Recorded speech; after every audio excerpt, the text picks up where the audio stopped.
Welcome to citizen academy. सबसे पहले मैं चाहूँगा कि आप हमारे दर्शकों को छोटा-सा परिचय दें, उसके बाद हम आगे की बातचीत शुरू करें। सबसे पहले मैं आपको बहुत-बहुत धन्यवाद देना चाहता हूँ। मेरा नाम राहुल है और मैंने अपना जो मास्टर किया है, वो हिस्ट्री से किया है, south campus university of Delhi और मैं गांधी स्टडी सर्कल का मेंबर भी रहा हूँ and currently I am preparing for the civil services. अब आइए अपने मुख्य विषय की ओर चलते हैं। सबसे पहला क्वेश्चन जो मेरे माइंड में आता है, वो ये है कि गांधी जी की लेगेसी को आप किस तरीके से देखते हैं?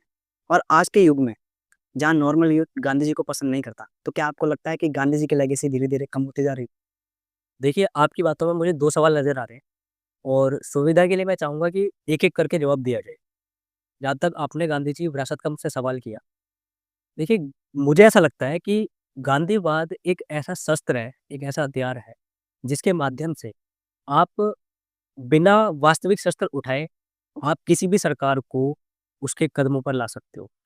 ऐसी सरकार जो तानाशाही है या हम कह सकते हैं कि लोकतांत्रिक तरीके से नहीं चल रही है, तो आप उस सरकार को कदमों पर ला सकते हैं। और हमें इसे इस तरह समझना होगा कि गांधी अपने समय के उन तमाम नेताओं में सबसे बड़े नेता थे, जिन्होंने सत्य और अहिंसा का पालन किया था। अब देखिए, हमें ये भी समझना होगा कि आजकल का जो हमारा यूथ है, वो समझते हैं कि सत्य और अहिंसा सुनने में बहुत मामूली लगता है, लेकिन सत्य और अहिंसा जितना सुनने में मामूली लगता है, उतना ही कठिन होता है इसको पालन करना।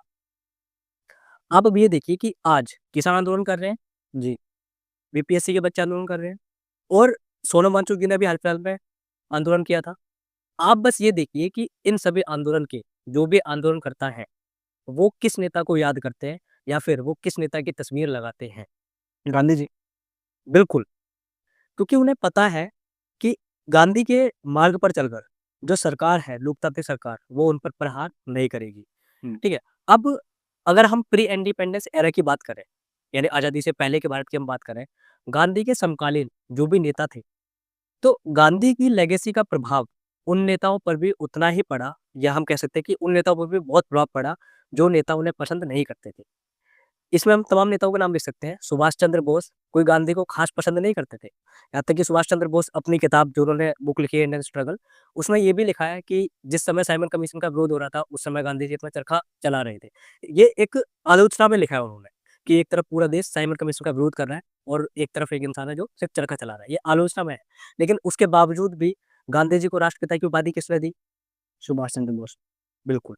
अब मैं दूसरा नाम अगर भगत सिंह जी का लूँ, आप भगत सिंह को देखिए। भगत सिंह ने एक स्टेटमेंट दी थी जब वो अपने पिताजी से बात करते हैं कि गांधी इस देश के सर्वोच्च कमांडर है। हुँ।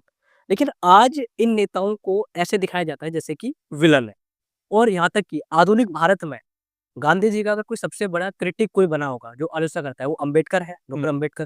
लेकिन उसके बावजूद भी अब अम्बेडकर जी और गांधी जी के बीच में जो भी मतभेद है वो वैचारिक है, वो व्यक्तिगत नहीं है, वो सिर्फ वैचारिक है। वरना आप ये सोचिए कि जिस समय गांधी जी की मृत्यु हो गई और उसके बाद जब अम्बेडकर जी ने अपनी दूसरी शादी की थी, तब वो गांधी जी के सेक्रेटरी से क्या बोलते हैं? वो उनको बोलते हैं कि आज मैं गांधी जी को बहुत याद कर रहा हूँ, क्योंकि उन्होंने कहा था कि अब से वो सिर्फ़ उसी शादी में जाएँगे, जो शादी इंटरकास्ट मैरिज होगी। अच्छा। तो क्योंकि अम्बेडकर ने बाद में अपनी अलग कास्ट में शादी की थी, इसलिए वो गांधी जी को बहुत याद करते हैं। तो आप ये देखिए अम्बेडकर या फिर अम्बेडकर जी ने इसका एक और अच्छा उदाहरण है, अम्बेडकर जी ने 1927 में महासत्याग्रह चलाया। अब देखिए, सत्याग्रह अम्बेडकर का था, हुँ। लेकिन वहाँ पर जो तस्वीरें थी, वो गांधी की। वहाँ पर जो नारे लग रहे थे, वो गांधी के थे। ये तो आप ये देख सकते हैं कि एक इंसान, उसका प्रभाव कितना है, उसकी लेगेसी का प्रभाव कितना है। इसके अलावा आप देखिए एल.के. अडवाणी। एल.के. अडवाणी जिन्होंने आगे चलकर बीजेपी बनाई और उन्होंने क्या कहा था कि गांधी जी जैसे महामानव विरले ही पृथ्वी पर मिलते हैं।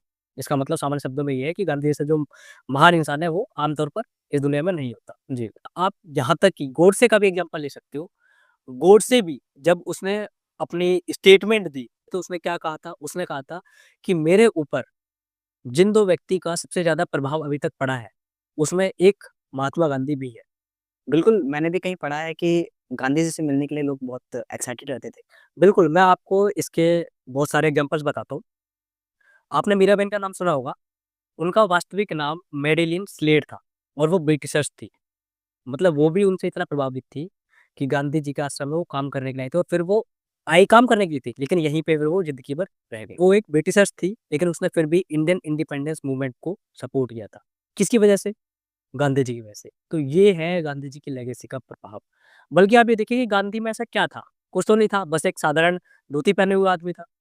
लेकिन फिर भी उस इंसान ने जो भी अपने तरीके अपनाए, उससे पूरे विश्व को आकर्षित किया। अब मैं आता हूँ आपके दूसरे सवाल की तरफ। इसका जवाब भी मैं आपको एक इंसिडेंट से देता हूँ। ये समय इंदिरा गांधी के कार्यकाल का था, जिस समय खान अब्दुल गफ्फार खान पाकिस्तान से भारत आए थे। तब वो एक बहुत बड़ी स्टेटमेंट कहते हैं इंदिरा गांधी को, था कि ये देश गांधी को उसी तरह बुला रहा है, जिस तरह से उसने बरसों पहले बुद्ध को बुलाया था। इस स्टेटमेंट से ये बात तो सिद्ध होती है कि ये जो देश है वो गांधी को बुला रहा है।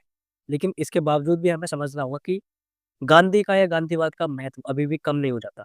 हुँ, हो सकता है कि इस समय यहाँ पर सब कुछ बर्बाद हो जाए, सब विध्वंस हो जाए, सब खंडर हो जाए।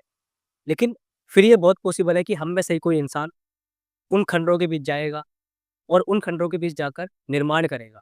तो उस इंसान में जो होगा वो भी गांधी होगा, क्योंकि विध्वंस का नहीं, निर्माण का नाम गांधी है।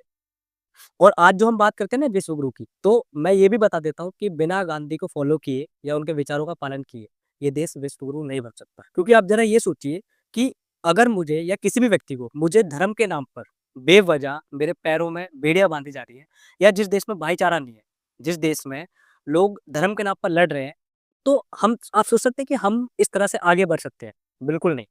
महात्मा गांधी का जो सेक्युलरिज़्म था, जो उनकी धर्मनिरपेक्षता थी, वो कहीं और से नहीं आई थी, बल्कि वो हमारी सनातन परंपराओं से ही उपजी थी। हमारी सनातन परंपराएँ ही हमें सिखाती हैं कि ईश्वर एक ही है। एकम सद विप्रा बहुधा वदन्ति, ये ऋग्वेद का श्लोक है। इसका मतलब ये है कि जो सत्य है ना, मतलब भगवान, वो एक ही होता है। बस अलग-अलग लोग जो हैं वो उसे अलग-अलग नामों से बुलाते हैं। तो अगर इस विचार का हम पालन करेंगे, तभी तो हमारा देश विश्वगुरु बन सकता है।